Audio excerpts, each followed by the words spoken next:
was, as we know it, not a great hunting ground for Cardiff City in recent times.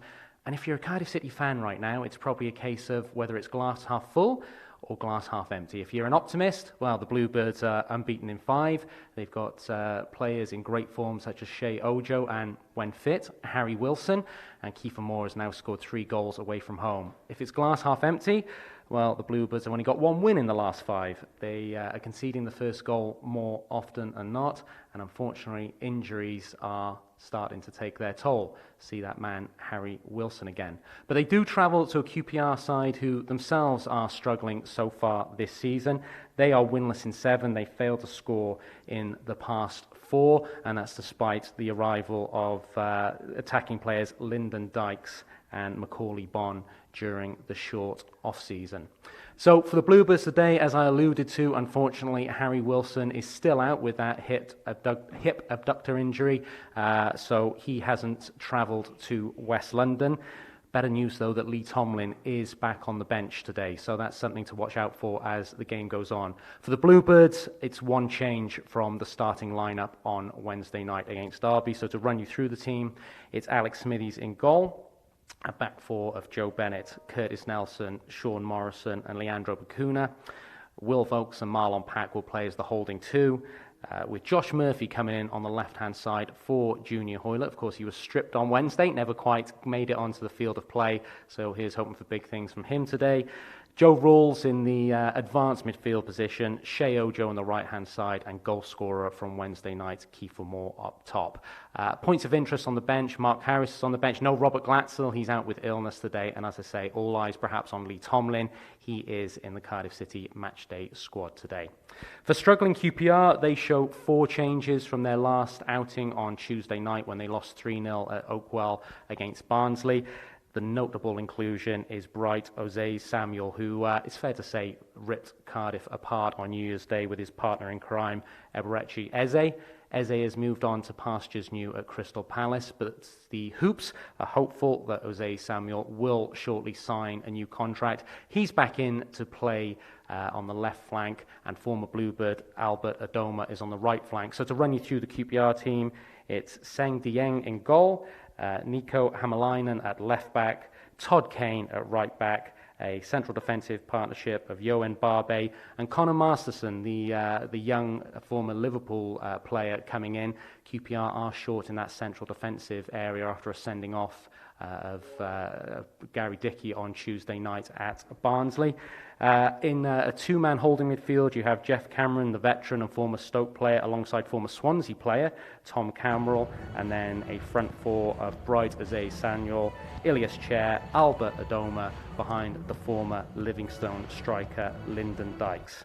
So last time out on New Year's Day, the start of 2020, how long ago that seems now, the Bluebirds did lose 6-1 at the Kian Prince Stadium. They'll be looking to put that right today. Neil Harris will be looking to put that right today. Certainly he had harsh words for his team after that 6-1 defeat on New Year's Day. Hopefully he'll have more positive responses to the media when this game is done and dusted this afternoon. But he did in fact speak to the media yesterday in preparation for this game, and here's what he had to say. Yeah, good week for Lee. Been on the training pitch. We miss him in the group. Miss his liveliness, his chirpiness within the group. Important member of the group in that sense, personality-wise. And the biggest thing, obviously, we miss him on the football pitch. When I talk about the tight games, and Carl asked me about the draws, then those little moments in games, those fine margins, players of Lee's ability. He changes those fine margins, and we saw that certainly probably in the sort of the Christmas period last year, when he was at his best. He's got those moments. So having him back in the group, hopefully tomorrow and moving forward, and keeping him fit would be a big plus for us. Too many times we conceded that first goal when we've got in front. A couple of times not been a problem. So conceding that first goal has been something we've talked about as a group, and ultimately you just go through spells in football. Just go through spells as teams where you might go and win 4 in a row or lose a few in a row, especially in the Championship. And you might have clean sheet after clean sheet, or you might concede the first goal in games. So it's something we'll be conscious of and working hard on mentality-wise. But that will change as well. We are getting better, That consistency over 90 minutes. No, we're not consistent over the 90 minutes at the moment. But is that coming from continuously changing teams, possibly? Harry Wilson having another lead time in the season. Games. So you want effective players, the game changers as well, available as much as possible in tight games. And I think that's what we're seeing at the moment is the last 5 games. I thought Bournemouth were good, if I'm honest. Other than that, I think we've shown us to be the better team in the games. And just those moments, those game changes, those moments of importance we've not had. And once we get there, you'll see us keep improving. And we will get better all the time. And I am glass half full. And I wouldn't say I'm happy at the moment. I think that'd be the wrong message to send out. I'm not, because I want us to be winning games. So it's nice to look at the league table when you're in a lot healthier position. But I'm okay at the moment, and I do see improvement in this. And I know once we get that settled squad and the team selection, then we will go strength to strength. There might be times when I've wanted to play a slightly different team, maybe a little bit more attack minded, but then things behind the scenes where players haven't been at full tilt going into a game, where I've maybe picked a team and then had to change it due to illness and things like that. There's been a lot, without giving too much away, a lot changed in team selections recently because of it. Do I look at the other night 4-3-3? People might say, well, changed at sort of 58, 59 minutes to bring Bobby on. Could we play Bobby from the start? Wasn't possible for various reasons to play a 4-4-2, and you have to think about affecting the game at the end. Who's available? Game changers to come on and change the game, and then you look at our record on the road, to team selection, to who's been in teams.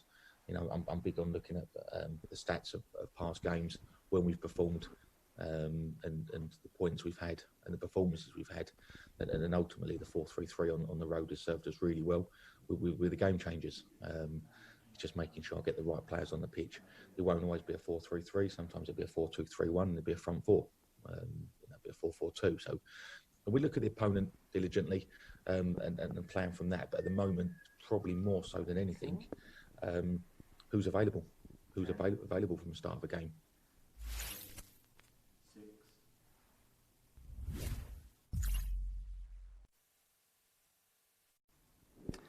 Neil Harris there talking to the media yesterday, expressing some of his frustrations and not being able to always get the team he wants out on the field, but still optimistic that the Bluebirds are ready to kick on and really launch their season. Well, for those of you who were watching on Wednesday night, I'm pleased to say that you don't just have to listen to my voice during the build-up this afternoon. I am going to be joined by my colleague Ashley James, who's in position at the Kieran Prince Foundation Stadium, shortly to be joined by Mark Denham. And first of all, Ash, good to see you, and I'll get the Halloween pun out of the way quickly. It was a horror show at Loftus Road last time out on New Year's Day. That was a day when Neil Harris had some strong words for his players, both in the media and in the change room after the game. Is that something that will play on their mind today, and what are your recollections of the Bluebirds in recent times visiting West London? Caller.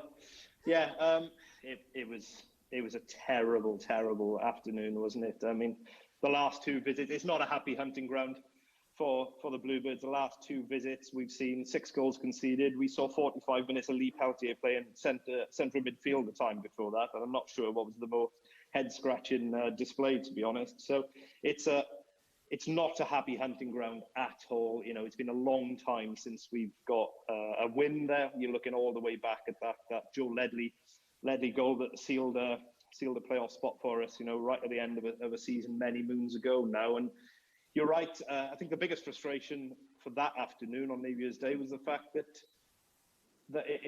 it brought an end to the experimentation of playing 3 at the back, which, as poor as it was defensively, certainly on that afternoon, it did have its positive points, and it did allow Cardiff to build through midfield in possession a bit more. Thankfully, organically, Cardiff are playing better football and doing that anyway at the moment, but certainly it goes without saying they'll be looking for a far better display this afternoon.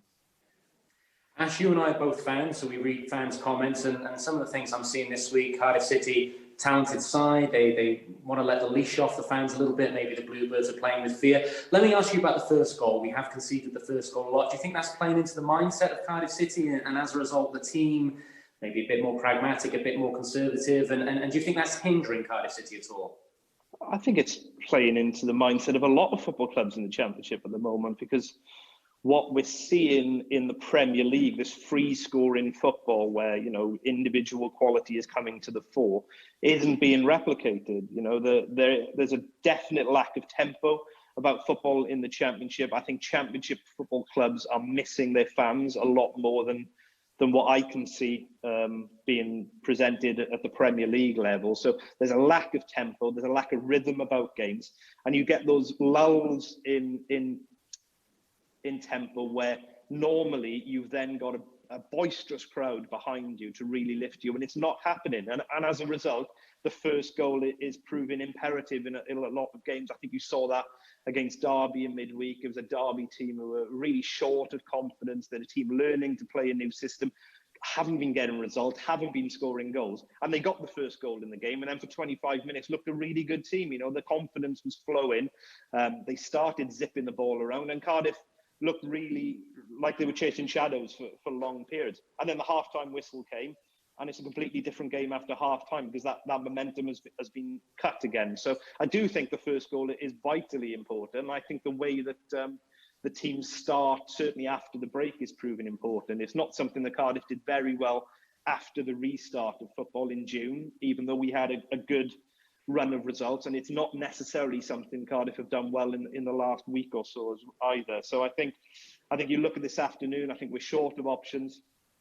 Robert Glatzel's illness, obviously, we've only got Kiefer Moore as a recognised striker really this afternoon. Young Mark Harris gets a chance on the bench, which is really good, but it certainly looks like a team where the first goal is going to be imperative, and thankfully Lee Tomlin back on the bench this afternoon for the first time in a little while gives you that creative option just to refresh things after the hour mark.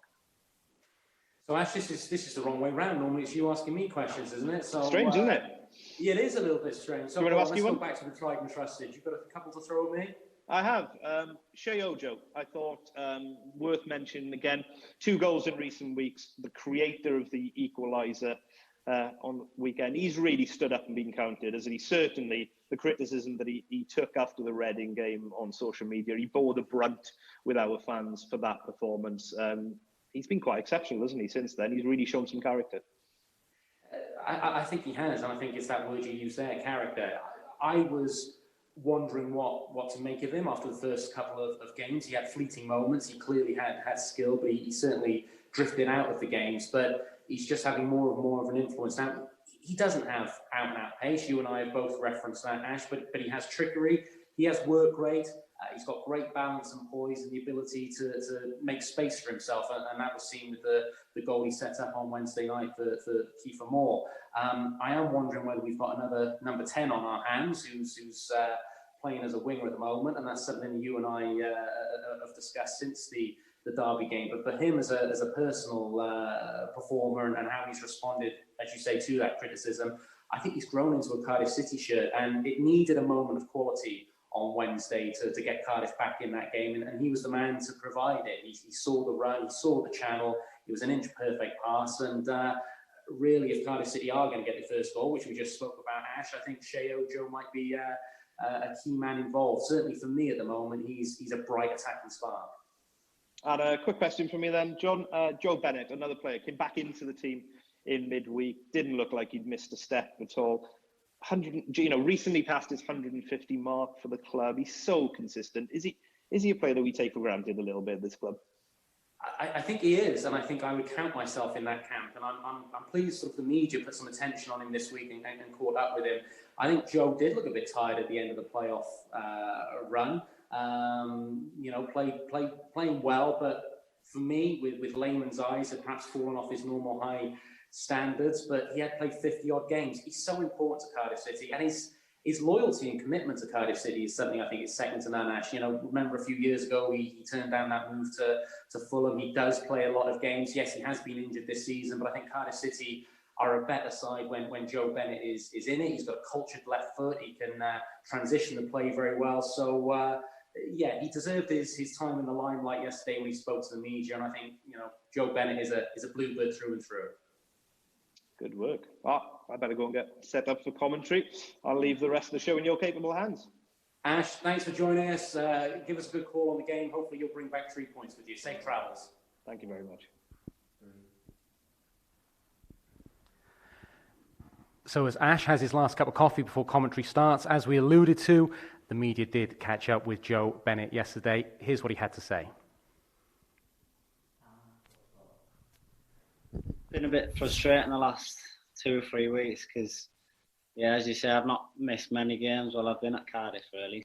I obviously had that first hamstring injury against Forest, kind of recovered from that, went back into training, felt fine, and then started the Blackburn game, and then I just knew within 5 minutes that it just wasn't quite right. So I had to come off again and then recovered from that, started training again, and I felt my quad tighten up in training. A few factors that play into that. I think obviously the small break that we had, and I think just with the amount of games I played last season, I think that's unheard of, playing 50 games in a season. I think it just caught up with me, and yeah, but no, I felt good. I was just so happy to get through that game last night. A little bit unfit, but I'm sure I'll get that fitness back within the next couple of weeks, and obviously another game tomorrow. So I was just looking forward to that. Yeah, I think we've got one of the strongest squads in the league with the additions. I think Shear's been a really good addition as well. And then you've got Benko, who's come in and he's not had a chance yet, but he's looked really good in training. Solid defender. I think he'll be competing, obviously, with Nelson Monster getting the team soon as well. So I think we've got options in the squad all over in every position. So I think Joel as well did really well the last couple of games while I was out. So that's good for him. He's only young, but I'm sure he'll get some more opportunities as the season goes on with the amount of games that we've got. It's good to have competition in every position. It only makes you better. I think we're lucky to have 3 good left backs. You don't often get that many decent players in one position, really. So we've got choice. I know Greg's injured at the minute, but Joe's done really well. Greg's done really well when he's played. So I think the manager's got a lot of options when we're all fit. Nah, to be fair, I've never played right back, but if I'm needed there, I'll get my swinger out and I'll play right back if needed. But no, I think any of us can play either side. I think Greg's played at right back before. Joe's capable. He's got a decent right foot, but I think Leo's done well there as well in the last few games. He's versatile. I think it's good to have him in the squad because he can play different positions. So I think we'll be fine in that position. Yeah, I think we've still yet to click. Really, I don't think we've played that well at Derby. I think we could have played better, but I thought we kept the ball relatively well. I think compared to the previous manager, we're trying to obviously change a bit from that man marking, longer balls. I think we can do that at times, obviously, because we've got Kiefer up there and he's big and strong and he can hold the ball up. But I think it's a little bit of a transition period where I know it's a cliche, but where we're trying to play a little bit different style of football. I think that takes time. I think we've got new players in the squad and you can't win every game. It's so difficult in the championship just to pick up points, especially on the road as well. But we'll be looking to do that at QPR, and hopefully we can start getting some wins on the board. Yeah.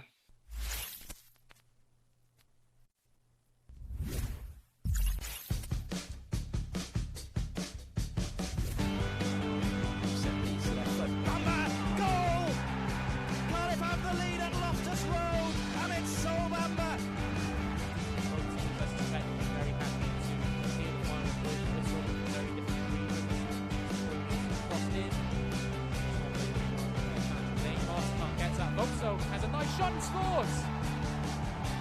Well, that's a goal I think all votes deserve.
So there we have it. We hope you've enjoyed our Matchday preview show. The action is shortly to get underway. Just a reminder, if you're watching on YouTube at the moment, you need to switch and get your Cardiff City Match Pass to continue watching this one, and also a plug that Match Passes are available for Tuesday night's game against Barnsley. That's all from me today. I'm throwing it over now to our commentary team in position at the Kian Prince Foundation Stadium, Ashley James and Mark Denham.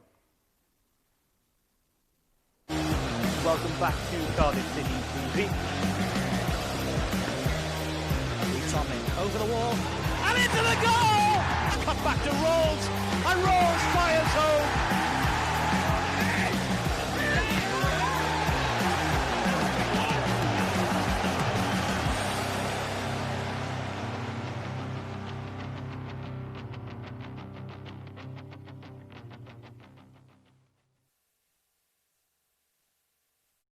Fashion for Cardiff City here at Loftus Road in that 6-1 defeat that John has spoken about earlier in today's broadcast. But what it did do was signifying a change as far as Neil Harris was concerned in terms of the personnel he wanted to use, the shape he wanted to use, and the way forward he saw for Cardiff City.